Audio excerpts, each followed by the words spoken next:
Hello everyone, welcome to Magnet Brains. मैं हूं अदिति शाह और आज के लेक्चर में हम कर रहे हैं क्लास 11th अकाउंट्स का चैप्टर नंबर 14 जिसका नाम है डेप्रीसिएशन। तो बच्चों, प्रीवियस वीडियो में हम लोग पहले चैप्टर नंबर 15 अपना प्रोविजंस एंड रिजर्व जो है वो पूरा कंप्लीट कर चुके हैं। अब बारी है कि हम चैप्टर नंबर 14 देखें, क्योंकि इसमें आपको थोड़ा सा प्रोविजन की जो टर्म है उसका यूज़ आएगा, इसलिए मैंने आपको चैप्टर 15 जो है वो पहले ही करवा दिया था। ठीक है, तो बच्चों चैप्टर 14 स्टार्ट कर रहे हैं हम। सबसे पहले आप अपनी कॉपी और पेन सब, रजिस्टर पेन सब निकाल के रेडी रखिए, क्योंकि पूरे जो नोट्स यहाँ पे हम लोग डिस्कस करने वाले हैं और जो चीज़ें डिस्कस करने वाले हैं मैं आपको टाइम दूंगी, आप साइड बाय साइड पूरा अपने रजिस्टर में नोट करते जाइएगा। ठीक है, ये जो चैप्टर है बच्चों बहुत बहुत इम्पॉर्टेंट चैप्टर भी है, लेकिन बहुत सिंपल और इंटरेस्टिंग चैप्टर है। ठीक है, तो बिल्कुल भी घबराना नहीं है। जिन लोगों को भी डर लग रहा है डेप्रिसिएशन से, आपको आज के लेक्चर के बाद डर नहीं लगेगा। ठीक है बच्चों, चलिए तो सबसे पहले बिल्कुल सिस्टमैटिकली हम एक एक चीज समझने वाले हैं डेप्रिसिएशन के बारे में।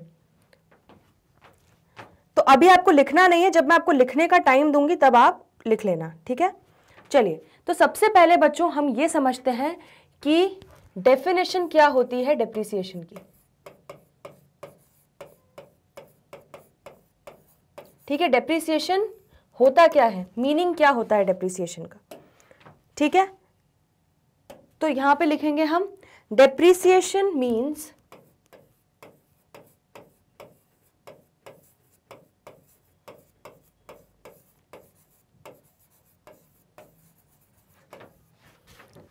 Fall in the value of asset है, लेकिन हम यहाँ पे स्पेसिफिकली लिखेंगे कौन सा, tangible asset. Tangible, fall in the value of tangible asset. ठीक है, due to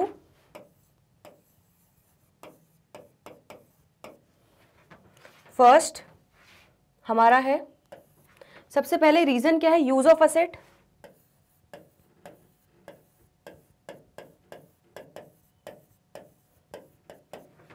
second, efflux of time.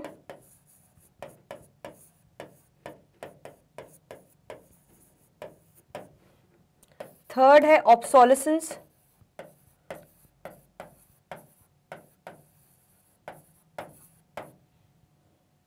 And fourth है एक्सीडेंट।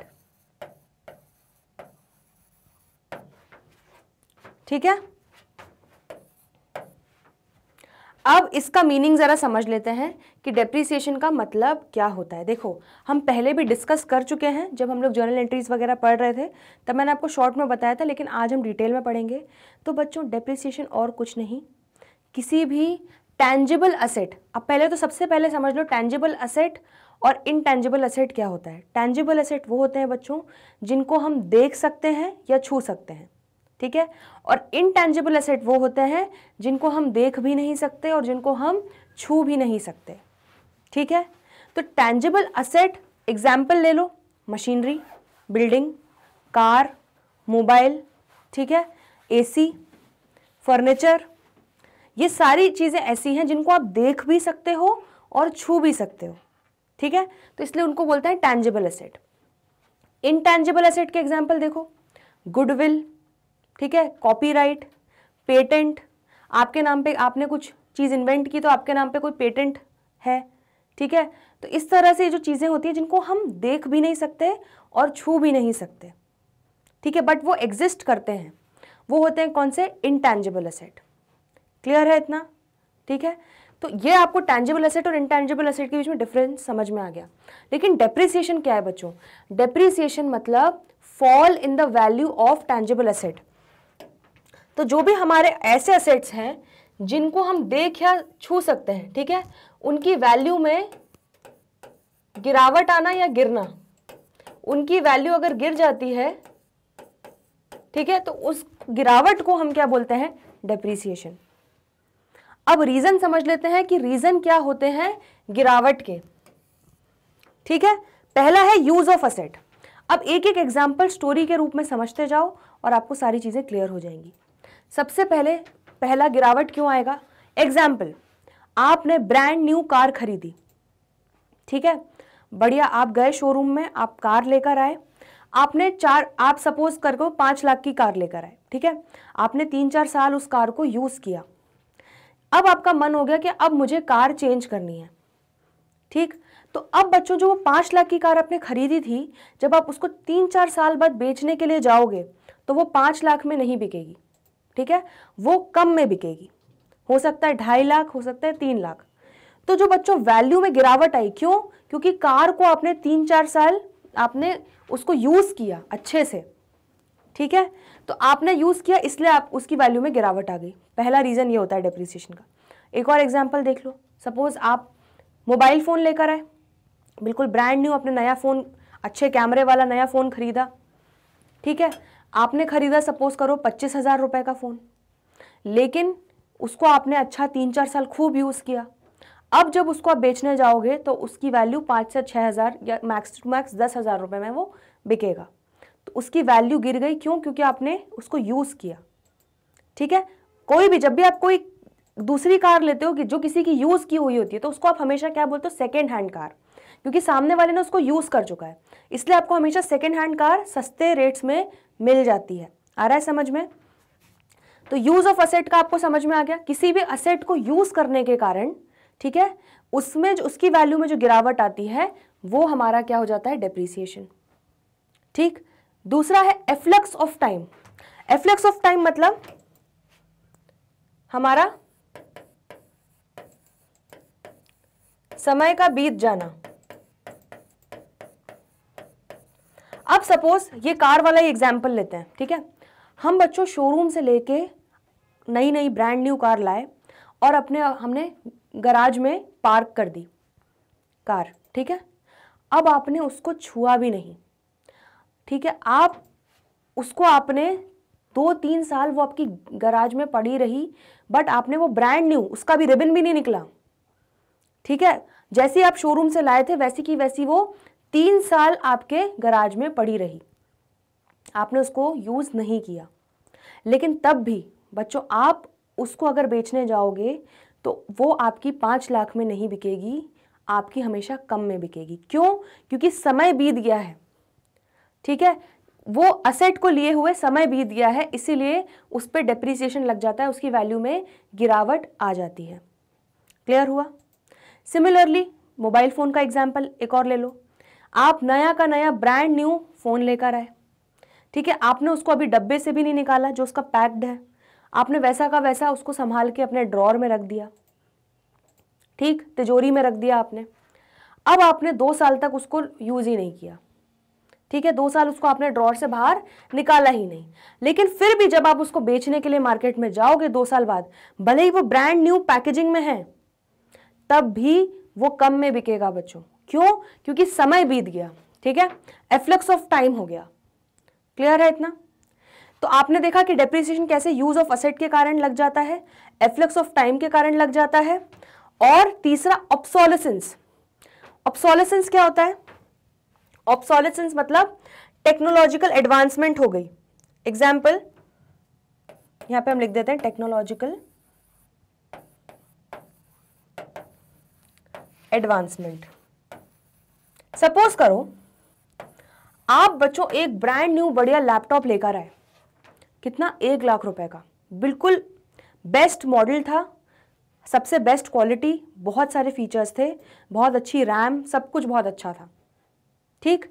लेकिन आपको लगा कि अब तो मैं सबको दिखाऊंगा कि हमारे पास तो भाई 1 लाख का एकदम ब्रांड न्यू लैपटॉप है। लेकिन उसके 2 ही दिन 3 दिन बाद एक दूसरी कंपनी ने, जो दूसरे कॉम्पिटिटर्स थे, उन्होंने एक और लैपटॉप उससे बेटर फीचर्स देने वाला सिर्फ 25,000 में लॉन्च कर दिया, ठीक है। तो आपने जो लैपटॉप लिया अपना, वो आपने लिया कितना? 1 लाख का, ठीक है। एंड 2-3 दिन बाद, सपोज ये ए कंपनी का था, एंड 2-3 दिन बाद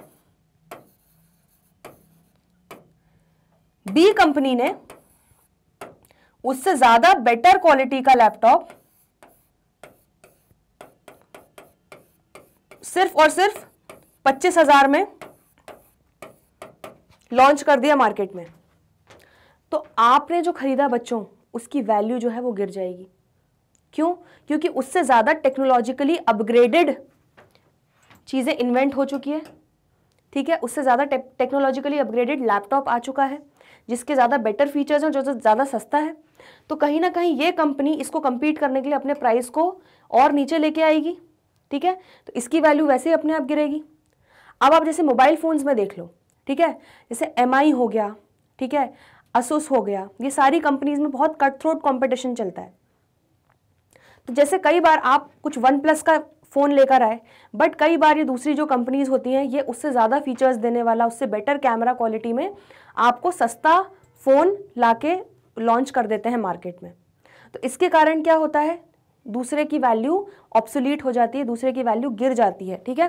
तो डेप्रीसिएशन बच्चों ऑब्सोलेसेंस के कारण भी लगता है। मतलब सपोज आपने कोई मशीनरी भी खरीदी, उससे बेटर टेक्नोलॉजी में 2-3 दिन में ही, समय भी नहीं बीता, ठीक है, ना समय बीता ना आपने उसको यूज़ किया, 2-3 दिन में आप क्या यूज़ कर लोगे। लेकिन उससे बेटर टेक्नोलॉजी वाला चीज़ अगर मार्केट में लॉन्च हो गया, उससे ज़्यादा टेक्नोलॉजिकल एडवांस्ड मार्केट में लॉन्च हो गया, तो आपका जो वो असेट आपने जो खरीदा है उसकी वैल्यू में गिरावट आ जाएगी, उस पर डेप्रीसिएशन चार्ज हो जाएगा। आ रहा है समझ में? क्लियर हो रहा है? तो अब डेप्रीसिएशन का आपको ये समझ में आ गया कि यूज़ या तो यूज़ ऑफ असेट के कारण लग जाता है, या एफ्लक्स ऑफ टाइम, समय के बीतने के कारण, भले हमने यूज़ नहीं किया लेकिन हमारे गराज में अगर कार पड़ी रहेगी, रिबन अभी खोले नहीं है उसके, तब भी उस पर डेप्रीसिएशन लग जाएगा। तीसरा कारण ऑब्सोलेसेंस, बेटर टेक्नोलॉजी अगर आ जाएगी जो हमारा असेट है उससे, तो उसके हमारे असेट की वैल्यू में गिरावट आ जाएगी। चौथा एक्सीडेंट, ठीक है। अब जैसे सपोज आपने कार ली थी, एक्सीडेंट हो गया उस कार का, ठीक है, और कुछ ऐसा डैमेज हो गया उसके कारण जिससे उस कार की वैल्यू गिर गई, ठीक है। तो कुछ एक्सीडेंटल जो सिचुएशंस होती हैं उसके कारण भी हमारे जो असेट्स हैं उनकी वैल्यू थोड़ी डेप्रिशिएट हो जाती है, कहीं ना कहीं वो उसकी क्वालिटी को थोड़ा सा गिरा देते हैं एक्सीडेंट्स। क्लियर है बच्चों? आ रहा है समझ में? तो ये आपका डेप्रीसिएशन का डेफिनेशन हो गया, और आपने पढ़ लिया कि रीजन क्या होता है डेप्रीसिएशन के, ठीक है। तो depreciation means fall in the value of tangible assets due to use of asset, efflux of time, obsolescence और एक्सीडेंट्स। ये 4 पॉइंट्स बस याद रखना। क्लियर है बच्चों इतना? ठीक है। मैंने जो भी आपको मोबाइल और वो वाले कार वाले एग्जाम्पल्स दिए हैं, आपको जो भी पसंद आ रहा है वो आप यहाँ पे अपने नोट्स में साथ में लिख लीजिए, ठीक है। चलिए इसको नोट कीजिए, फिर आगे बढ़ते हैं। चलिए बच्चों, ये नोट कर लिया आप लोगों ने। अब नेक्स्ट देखते हैं कि आपने डेप्रीसिएशन का मीनिंग तो देख लिया, ठीक है। अब जरा एक छोटी सी चीज और देख लो, ये चार्ट बना लेना, इससे आपको सारी चीजें क्लियर हो जाएंगी। Fall in the value of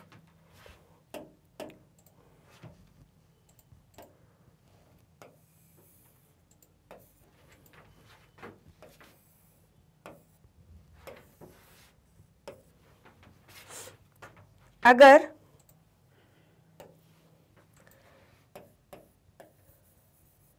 tangible assets की वैल्यू में फॉल हो रहा है,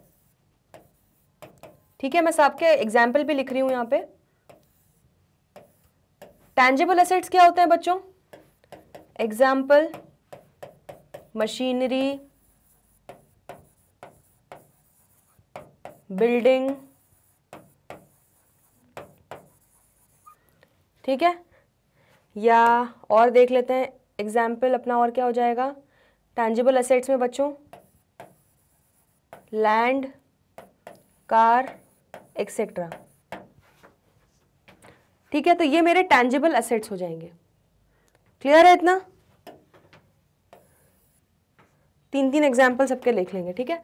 तो टैंजिबल एसेट्स ये हो गए। इसके बाद इनटैंजिबल एसेट्स,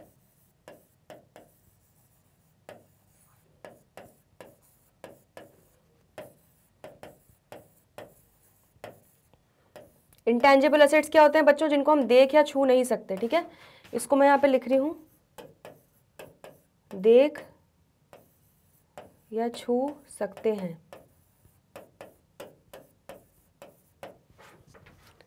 इंटैंजिबल एसेट्स होते हैं जिसको देख या छू नहीं सकते।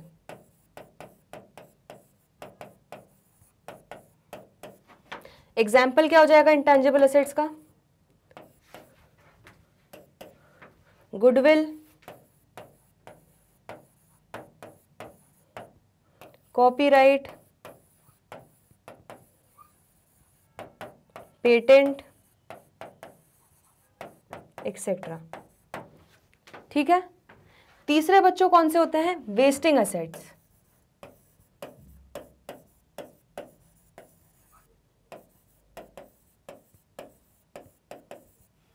वेस्टिंग एसेट्स दैट इज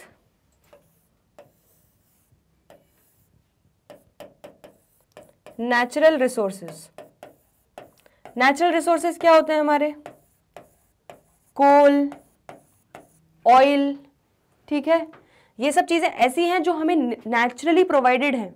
ठीक है, नेचर ने प्रोवाइड की हुई हैं, लेकिन वो धीरे धीरे क्या हो रही हैं? खत्म हो रही हैं, एग्जॉस्ट हो रही हैं, जैसे जैसे उनका यूज होता जा रहा है। पानी भी हमारा एक तरीके से वैसे नेचुरल रिसोर्स ही है। ठीक है, आपको समझ में आ रहा है? तो वेस्टिंग एसेट्स हमारे क्या हो जाएंगे यहाँ पे? एग्जाम्पल जैसे आपका हो जाता है कोल माइंस हो गई। तो जैसे जैसे आप कोल यूज करते जाओगे आपकी वो एसेट जो है वो कम होती जाएगी। ठीक है, एग्जॉस्ट होती जाएगी। तो कोल माइंस हो गया, और आयरन और एक्सेट्रा। ठीक है, आया समझ में? अब इतना समझो, इस एक चार्ट में आपको सारी कहानी समझ में आ जाएगी। ठीक है, छोटा सा टॉपिक है ये वाला।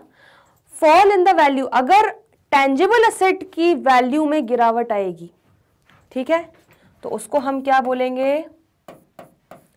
डेप्रीसिएशन।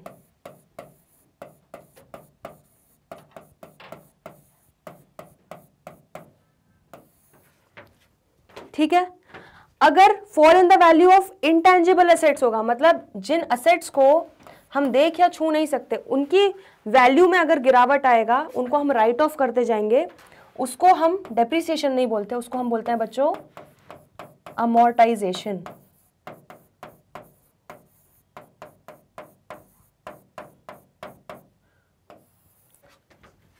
ठीक है, और अगर वेस्टिंग एसेट्स की वैल्यू में गिरावट आएगी, मतलब उनको हम धीरे धीरे एग्जॉस्ट, जैसे जैसे यूज करते जाएंगे वो एग्जॉस्ट होते जा रहे हैं, खत्म होते जा रहे हैं, तो उसको हम क्या बोलते हैं बच्चों? डिप्लीशन। आपने टर्म सुना होगा ये।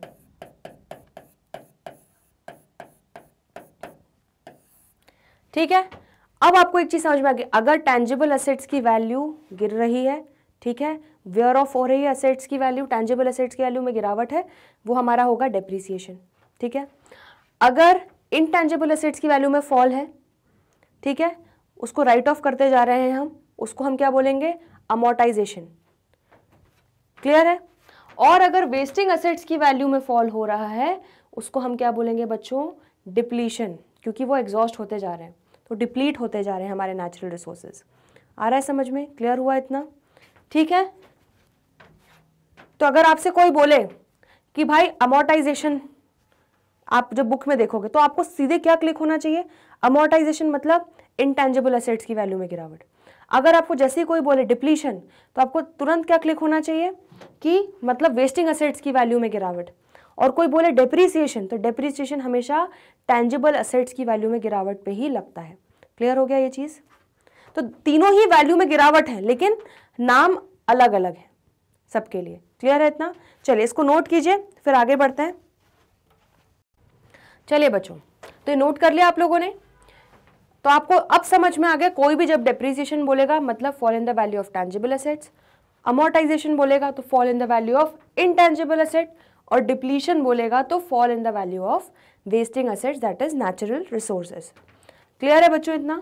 चलिए इसके बाद हम बढ़ रहे हैं अगले टॉपिक पे।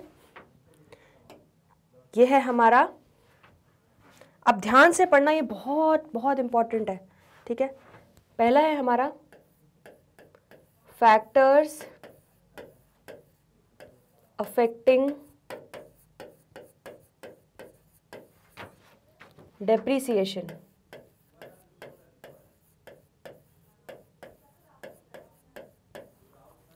ठीक है, तो ऐसे कौन से फैक्टर्स हैं जो डेप्रीसिएशन को अफेक्ट करते हैं? ठीक है, कौन कौन से फैक्टर्स हैं जरा डिटेल में पढ़ते हैं। सबसे पहला फैक्टर जो है बच्चों,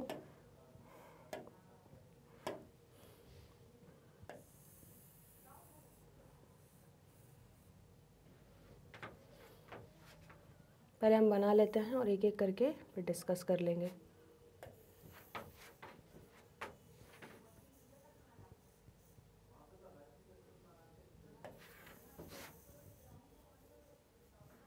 ठीक है बच्चों, मैं इसलिए कोशिश करूँ कि आपको बिल्कुल चार्ट फॉर्म में आपके नोट्स हो जाएं ताकि आपको रिवीजन करने में बहुत ज़्यादा आसानी होगी। चलिए, तो सबसे पहला फैक्टर जो है बच्चों डेप्रीसिएशन को अफेक्ट करता है वो ये है कि कौन सी कॉस्ट पे डेप्रीसिएशन लग रहा है। ठीक है, हमारे टेंजिबल असेट की कॉस्ट क्या है।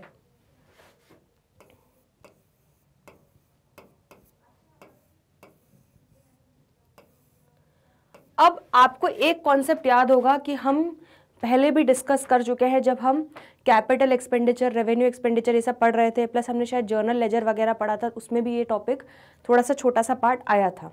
ठीक है, कि इंस्टॉलेशन चार्जेस लगे या दूसरे खर्चे थे, कुछ याद आ रहा है आप लोगों को? ठीक है, अगर याद आ रहा है तो अच्छी बात है, नहीं आ रहा है तो कोई बात नहीं, मैं फिर से आपको रिवाइज करवा देती हूँ। तो एग्जाम्पल बच्चों, हम लोगों ने कुछ भी, आप सपोज करो मशीनरी खरीदी, ठीक है, तो मशीनरी का, इसका हम थोड़ा, हाँ, तो मशीनरी का मेरा परचेज प्राइस होगा,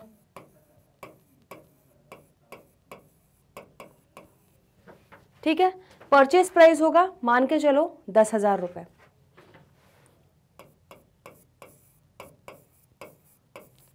ठीक है, उस पे और क्या क्या खर्चे होंगे, सामने वाला टैक्स भी लगाएगा, जीएसटी, चलो थोड़ा अमाउंट बढ़ा देते हैं, अमाउंट ज़्यादा ही छोटा हो गया, एक काम करते हैं, इसको हम कर लेते हैं 1 लाख। ठीक है, तो परचेज प्राइस मशीन का 1 लाख हो गया, उस पे सपोज टैक्स जीएसटी लग गया कितना, 10,000। ठीक है, प्लस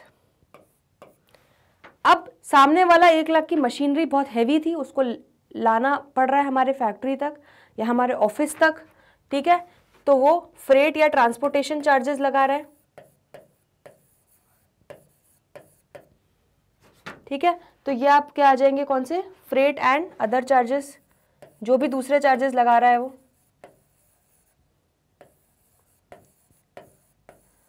अब वो फैक्ट्री तक तो आ गया बच्चों, उसने सपोज कितने चार्जेस लगा लिए, ये 4,000 रुपए। अब वो फैक्ट्री तक आ गया, लेकिन मशीन को इंस्टॉल भी करना पड़ेगा तभी मशीन चल पाएगी, तो इंस्टॉलेशन चार्जेस,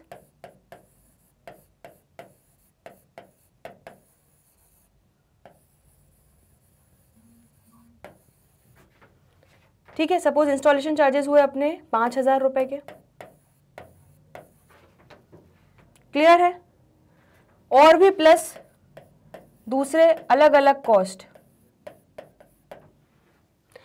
ठीक है, जितने भी कॉस्ट बच्चों इनकर हो रहे हैं, ठीक है, जो टोटल इन सबको मिला के जो टोटल होगा उसको हम बच्चों कॉस्ट मानेंगे डेप्रीसिएशन कंसिडर करने के लिए। ठीक है, क्यों? क्योंकि एक ये रूल है बच्चों कि जब तक कोई भी मशीनरी को रेडी टू यूज कंडीशन में लाने के लिए जितने भी खर्चे होते जा रहे हैं, ठीक है, वो सारे हमारे असेट की कॉस्ट में ही जुड़ जाएंगे। तो आपने देखा होगा, मैंने कई बार आपको बताया था, सपोज हमने कोई फिक्स्ड असेट खरीदा, हमने मशीनरी खरीदी, तो हम एंट्री क्या करते थे बच्चों, machinery account debit to cash. ठीक है, और जब उस पर हम इंस्टॉलेशन चार्जेस भी पे करते थे, तो मैं आपको हमेशा बोलती थी कि बच्चों इंस्टॉलेशन चार्जेस हमें मशीन को रेडी टू यूज कंडीशन में लाने के लिए हम वो खर्चा कर रहे हैं। ठीक है, तो इसीलिए उसको भी हम मशीन के कॉस्ट में जोड़ेंगे, तो हम उसको machinery account debit, asset account को ही डेबिट करेंगे। ठीक है, हम यहाँ पे इंस्टॉलेशन चार्जेस अकाउंट को डेबिट नहीं करेंगे। आ रहा है समझ में? क्लियर हो रहा है? एक और छोटा सा एग्जाम्पल ले लो, जैसे आपने बच्चों एसी मंगवाया, ठीक है, अपने ऑफिस के लिए आपने एयर कंडीशनर मंगवाया। अब एयर कंडीशनर आपने खरीदा सपोज कितना, 50,000 का, ठीक है। उसको सामने वाला ट्रांसपोर्टेशन में लेकर आया आपके ऑफिस तक, उसके उसने चार्जेस लगाए, प्लस एसी आके ऐसा रखा तो नहीं रहेगा, उसको आपको इंस्टॉल भी करवाना पड़ेगा, ठीक है, तभी वो रेडी टू यूज कंडीशन में आएगा, ठीक है। तो वो बच्चों जितने भी खर्चे एसी को परचेज प्राइस से लेके उसको रेडी टू यूज कंडीशन में लाने तक जितने भी खर्चे हुए हैं वो सारे मेरे कॉस्ट में जोड़ेंगे, उसको हम कॉस्ट मानेंगे, ठीक है। मतलब ये सारे जो खर्चे हैं, ये जो सारे खर्चे हैं, इसको हम क्या करते हैं बच्चों, इनको हम करते हैं कैपिटलाइज,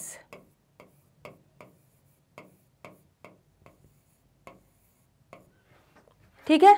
ये सारे खर्चों को हम कैपिटलाइज करते हैं, इनको कैपिटल एक्सपेंडिचर मानते हैं, तभी हम इसको असेट अकाउंट में डेबिट करते हैं, ठीक है। रेवेन्यू एक्सपेंडिचर क्या होता है बच्चों, आपको ध्यान आ रहा है? हमने डिस्कस किया था, रेवेन्यू एक्सपेंडिचर होता है जो एक साल में ही राइट ऑफ हो जाता है, और कैपिटल एक्सपेंडिचर क्या होता है, जो सालों तक हमारा राइट ऑफ होता रहता है, सालों तक चार्ज होता रहता है वो खर्चा।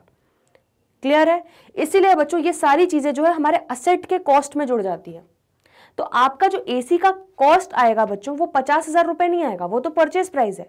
लेकिन सपोज उसको रेडी टू यूज इंस्टॉलेशन तक करने के लिए आपको 20,000 रुपए और देने पड़े, तो आपका एसी का टोटल कॉस्ट बच्चों हो जाएगा 70,000, ना कि 50,000। आ रहा है समझ में? तो कॉस्ट मतलब आपका क्या हो जाएगा, यहां पे लिख लो एक छोटा सा point, cost of asset is equal to purchase cost से रेडी टू यूज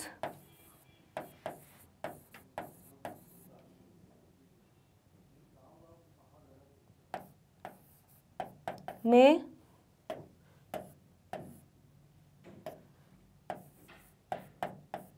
लाने का सफर।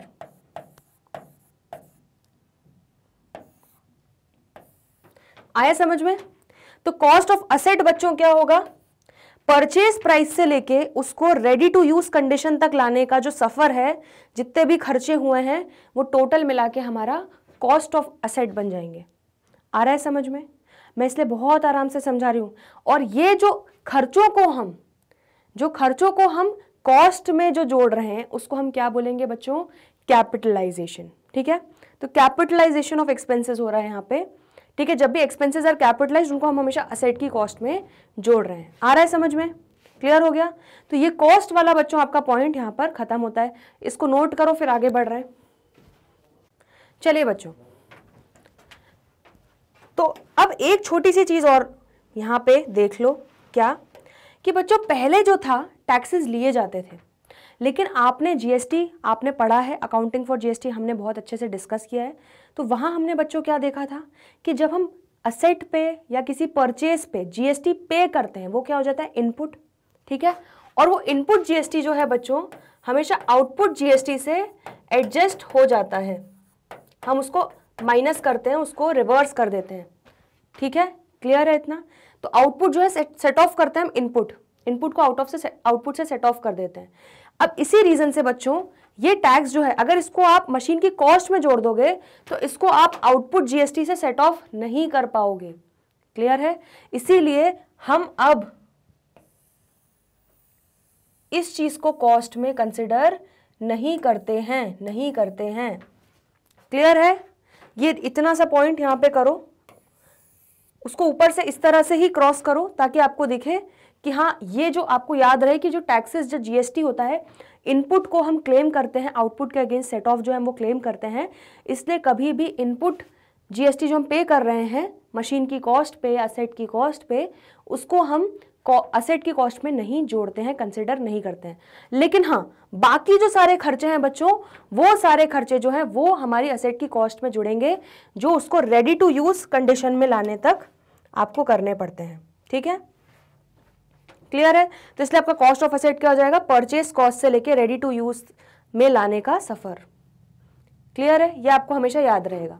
चलिए, अब एक फर्स्ट फैक्टर आपने देख लिया कि कॉस्ट को कैसे आपको डिटरमिन करना है, और कॉस्ट, अगर आप कॉस्ट गलत निकाल लोगे तो आपका डेप्रिसिएशन भी गलत निकलेगा, आ रहा है समझ ले। इसलिए पहला फैक्टर जो है कॉस्ट, वो आपका है जो अफेक्ट करता है डेप्रिसिएशन को, ठीक है। तो फैक्टर्स अफेक्टिंग डेप्रिसिएशन में आपका पहला पॉइंट हो गया क्या, कॉस्ट। सेकेंड पॉइंट है आपका एस्टिमेटेड रेसिडुअल वैल्यू। अब एस्टिमेटेड रेसिडुअल वैल्यू बच्चों क्या होता है, एस्टिमेट करना क्या होता है, एस्टिमेट मतलब क्या होता है कि हम एक अंदाजा लगा रहे हैं, अनुमान लगा रहे हैं, ठीक है। क्या अनुमान लगा रहे हैं हम,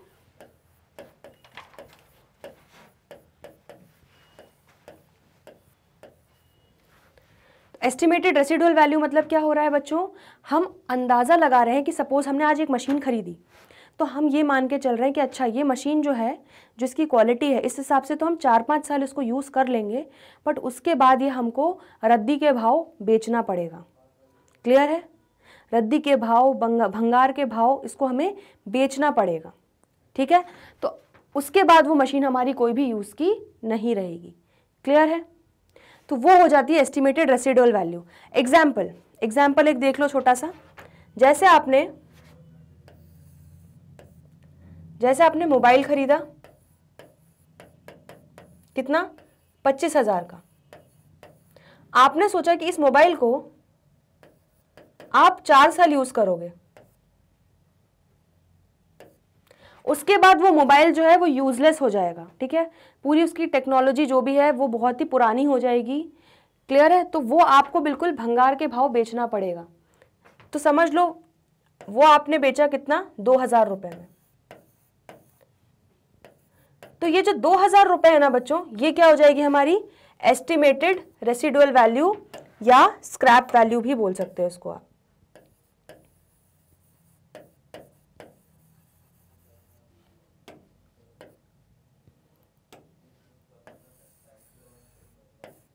क्लियर है इतना, इसको मैं आप एक गाने के थ्रू आपको याद करवाती हूं। तो एस्टिमेटेड रेसिडुअल वैल्यू या स्क्रैप वैल्यू क्या होती है, कोई भी असेट कौन सा गाना गा सकता है एस्टिमेटेड रेसिडुअल वैल्यू पे, जब वो आएगा, जब मोबाइल 25,000 रुपए का था और 4 साल बाद जब उसकी वैल्यू 2,000 ही बचेगी, लेकिन कुछ तो वैल्यू बचेगी, तो वो कौन सा गाना गाएगा, अभी मुझ में कहीं बाकी थोड़ी सी है जिंदगी। तो असेट में जिंदगी बाकी है, ठीक है, that is estimated residual value is अभी मुझ में कहीं बाकी थोड़ी है जिंदगी, ये असेट बोल रहा है, क्लियर है। तो आपको कॉन्सेप्ट समझ में आ गया इसका। तो एस्टिमेटेड रेसिडुअल वैल्यू हमारा ये हो गया कॉन्सेप्ट, क्लियर। तो सेकंड फैक्टर हो गया हमारा एस्टिमेटेड रेसिडुअल वैल्यू। अब कभी भी जब आप डेप्रिशिएबल अमाउंट निकालते हो, ये एक छोटा सा पॉइंट नीचे लिख लो, जब भी आप डेप्रिशिएबल अमाउंट निकालते हो,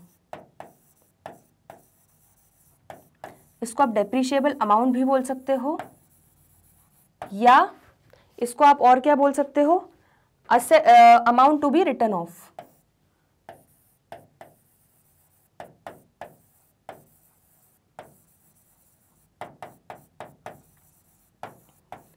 तो वो हमेशा बच्चों क्या होगा, that will be always cost minus estimated residual value, ठीक है। तो हमेशा बच्चों डेप्रिशिएबल अमाउंट क्या होता है, आपने जैसे सोचा कि 25,000 का आपने मोबाइल लिया, ठीक है, और आपको लग रहा है कि 4 साल यूज करने के बाद वो उसकी यूजलेस हो जाएगी, मोबाइल यूजलेस हो जाएगा और वो आपका 2,000 में बिक जाएगा। तो बच्चों आपका डेप्रिसिएशन जो है वो कौन से अमाउंट पे लगेगा, 25,000 माइनस 2,000, क्योंकि 2,000 का तो वैसे भी बिकने वाला है, ठीक है। तो 23,000 रुपए पे आप 4 साल का डेप्रीसिएशन धीरे धीरे साल के एक साल करके लगाओगे। आ रहा है समझ में? इसीलिए वो 23,000 रुपए क्या हो जाएगा बच्चों आपका डेप्रिसिएबल अमाउंट या amount to be written off. Clear हो गया इतना? ये कॉन्सेप्ट क्लियर हुआ? तो ये हो गया बच्चों हमारा एस्टिमेटेड रेसिडुअल वैल्यू या स्क्रैप वैल्यू का कॉन्सेप्ट। यहां पे आप एक छोटा सा लिख लो, एक line, residual value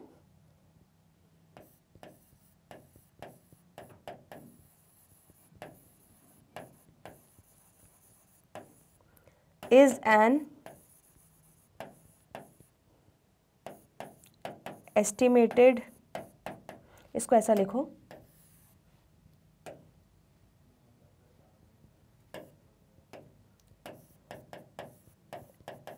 estimated residual value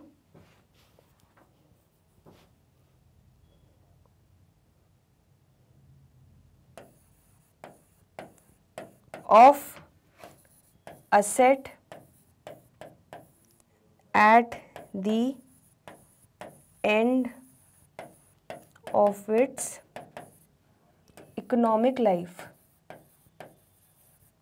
ठीक है, तो उसकी जो इकोनॉमिक या प्रोडक्टिव लाइफ है, कितने साल वो प्रोडक्टिवली काम करेगा, उसके बाद एट द एंड उसकी क्या रद्दी या भंगार की वैल्यू रहेगी वो लिख लो, वो आपकी हो जाएगी एस्टिमेटेड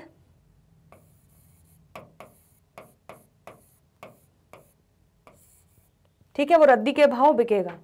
जैसे आप पुराने नोकिया फोन याद है आप यूज करते थे, ठीक है, आज जब उसको आप बेचने जाएंगे तो वो 200 रुपए का भी नहीं बिकेगा। क्लियर है? आपने भले उसको खरीदा होगा कितना 10,000 का, लेकिन आज वो 200 रुपए का भी नहीं बिकेगा, तो वो रद्दी के भाव बिकेगा। क्लियर है बच्चों? तो ये एस्टिमेटेड रेसिडुअल वैल्यू या स्क्रैप वैल्यू का कॉन्सेप्ट हो गया। अब ऐसे ही एक एस्टिमेटेड यूजफुल लाइफ, तो ये क्या हो जाएगा आपका एस्टिमेटेड यूजफुल लाइफ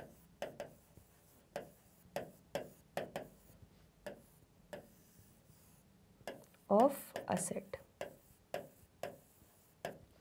अब estimated useful life of asset क्या होता है बच्चों? यही एग्जाम्पल, जैसे यहां पे आपको लगा कि आप मोबाइल को यूजफुल वे में 4 साल तक यूज कर पाओगे, तो वो जो 4 साल हो गया बच्चों वो क्या हो जाएगा आपका एस्टिमेटेड यूजफुल लाइफ। क्लियर हो गया? ठीक है, तो यहां पर जैसे आपको लगा कि 4 इयर्स, आपको जैसे मशीन खरीदी, आपको लगा कि आप 10 साल तक वो मशीन को अच्छे से प्रोडक्टिवली यूज कर पाओगे, तो वो 10 साल क्या हो जाएगा बच्चों estimated useful life of that machine. Clear हो गया? चलिए, तो यहां पे लिखो period for which asset can be used productively। ठीक है, पीरियड फॉर विच असेट को हम प्रोडक्टिवली यूज कर सकते हैं without incurring extraordinary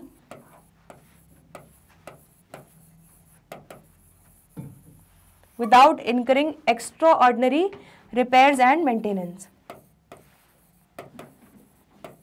extraordinary repairs and maintenance बच्चों क्या होता है? तो एक नॉर्मल रिपेयर्स एंड मेंटेनेंस जो है वो हर मशीन या हर असेट को थोड़ा बहुत लगता रहता है, लेकिन धीरे धीरे जैसे जैसे उसकी हालत और ख़राब होने लगती है, जैसे जैसे हमारा असेट जो है वो राइट ऑफ वेयर ऑफ होने लगता है, उसमें ज़्यादा रिपेयर और ज़्यादा मेंटेनेंस के लिए हमें एक्स्ट्राऑर्डिनरी खर्चे करने पड़ते हैं। ठीक है, आपने सपोज 10,000 का कुछ असेट लिया, बट वो इतना 3-4 साल बढ़िया चला, उसके बाद वो इतना ख़राब होने लगा कि आपको 4-4 हज़ार 5-5 हज़ार रुपये का खर्चा आने लगा, तो बच्चों असेट ही 10,000 रुपये का है। ठीक है, अब ऐसी स्थिति हो चुकी है कि उसमें हमें बहुत ज़्यादा पैसा डालना पड़ रहा है, एक्स्ट्राऑर्डिनरी रिपेयर्स एंड मेंटेनेंस डालना पड़ रहा है। ठीक है, तो मतलब उसकी यूजफुल लाइफ अब बच्चों खत्म हो चुकी है। आया समझ में? तो estimated useful life of asset क्या हो गया? Period for which asset can be used productively without, ठीक है, वैसा पीरियड जिसके लिए प्रोडक्टिवली असेट को यूज किया जा सके without incurring extra ordinary repairs and maintenance, जहां पे हमें एक्स्ट्रा ऑर्डिनरी खर्चे ना करने पड़े। क्लियर हो गया? तो ये आपके 3 फैक्टर्स हो गए बच्चों मेजरली। एक लास्ट छोटा सा फैक्टर है क्या? Legal provisions.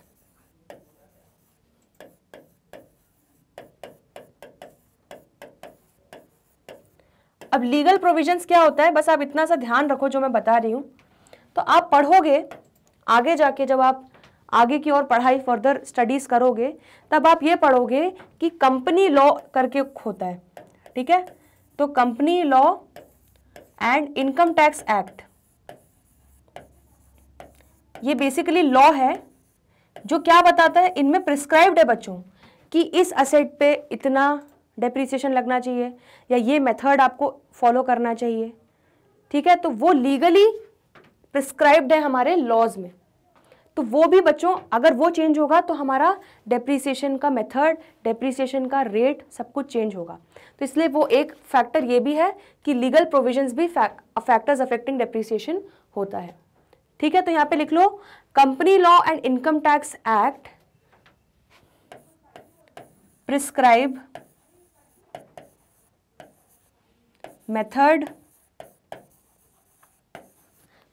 Method and rate of charging depreciation.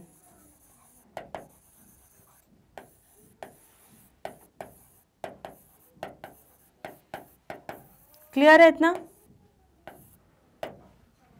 ठीक है, चलिए ये नोट कीजिए पूरा, फिर एक बार इसको जल्दी से रिवाइज करके फिर हम आगे बढ़ेंगे। चलिए बच्चों, ठीक है, तो हमारा ये कॉन्सेप्ट वाला पार्ट जो डेप्रिसिएशन का था ये हमारा हमने आज के वीडियो में कवर कर लिया है। अब जो मेथड्स ऑफ डेप्रिसिएशन है वो हम लोग अगले लेक्चर में कवर करेंगे, लेकिन जल्दी से जाने के पहले एक बार क्विकली रिवाइज कर लेते हैं। सबसे पहले बच्चों क्या था, डेफिनेशन हमने पढ़ी थी क्या, कि डेप्रिसिएशन का मतलब क्या है, गिरावट, fall in the value of tangible asset. Tangible asset मतलब जिसको हम देख या छू सकते हैं, ठीक है, जिसको हम देख या छू सकते हैं, ठीक है, वो हमारे टेंजिबल एसेट्स होते हैं।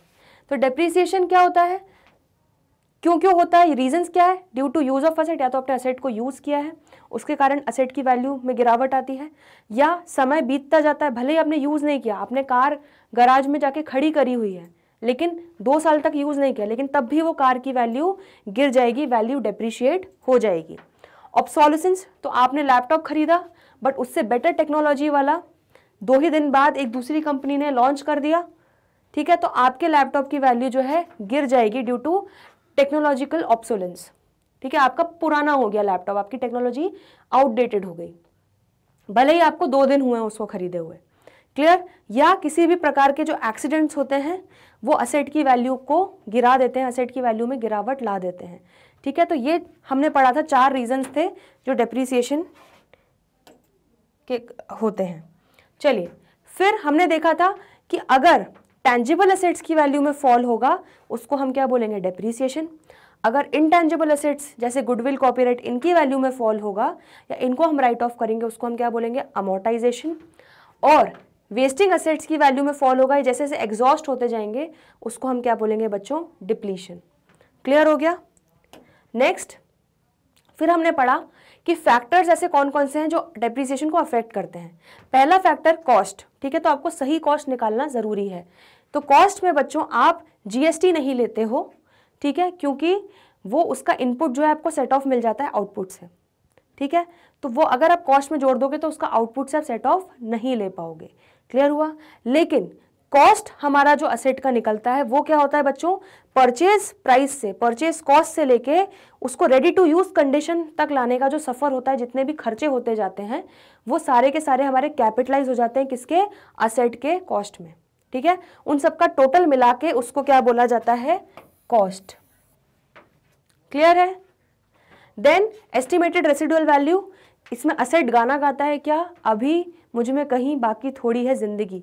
तो असेट की वैल्यू जो 4-5 साल बाद जो थोड़ी बहुत बची रह जाती है, जो रद्दी के भाव या भंगार के भाव, उसको आप बेच सकते हो।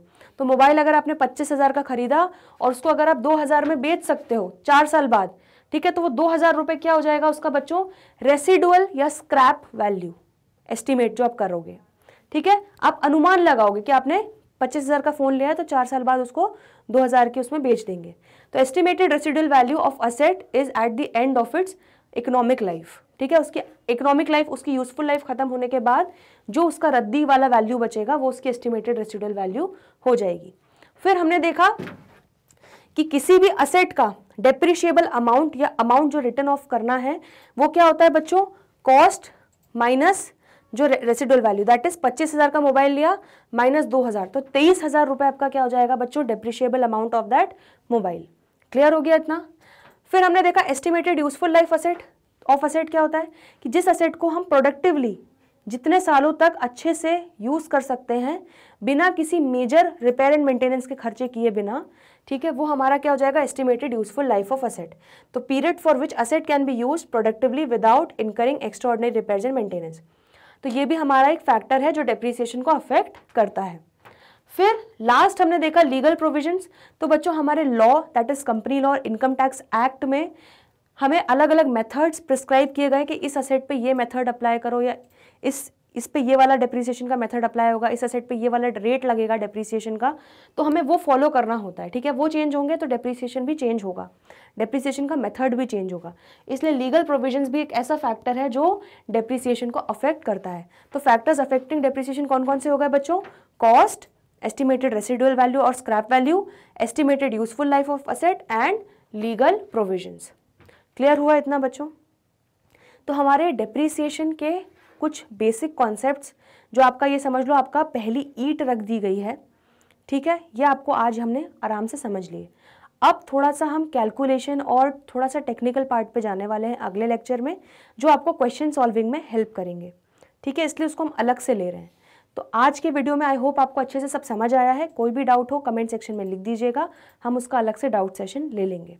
ठीक है बच्चों, तो चलिए अगले लेक्चर में बाकी के कॉन्सेप्ट्स और बचे हुए जो हैं वो डिस्कस करेंगे। तो जल्दी मिलते हैं ब्रेक के बाद, तब तक के लिए गुड।